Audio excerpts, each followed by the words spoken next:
नमस्कार भावांनो बहिणींनो, आपली चिकनची भाजी चालू होतो.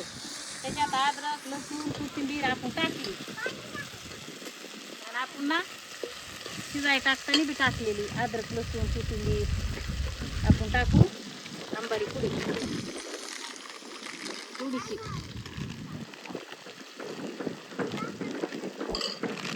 काळं तिखट तर लई तिखट आहे, उलसच टाकायचं. आंबारी पुडी अयो ओळख होतं मला आता.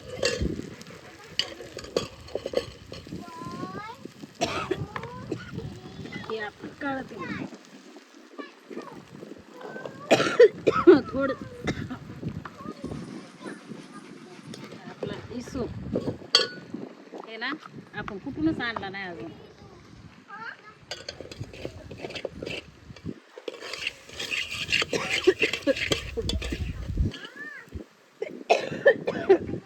तुला ना वारले लागायला आणि चुलीचा हे खोबरं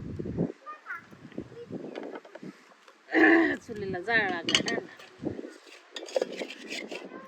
मसाला तर ना बाजरीच्या भाकरी केल्या आणि हे आपला चिकनचा बेत आहे.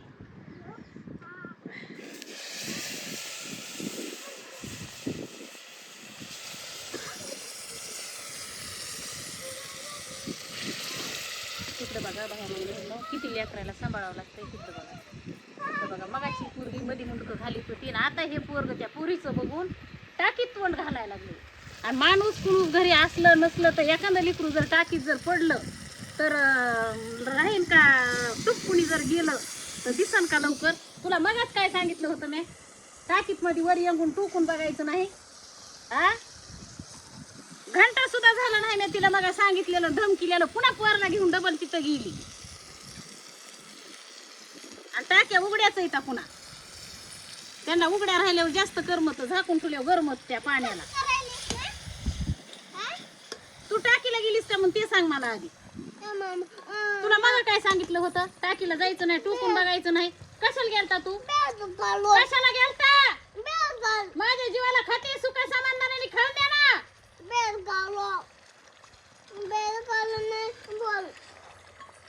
टाकीला जाऊन दे नाही तर बोलणार नाही. बघितलं का? आधी सुख कशाला म्हणते जिंदगीत येऊन माहिती नाही मला. तुझा काय करकस आहे माझ्या माग? तिला बी मागा म्हणलं त्या टाकीला टोकून बघत जाऊ नको. तिने घंटा सुद्धा मध्ये जाऊन दिला नाही. बघा आपल्या भाजीला कशी तरी आली भारी. दिसतंय का? मधलं दिसतंय.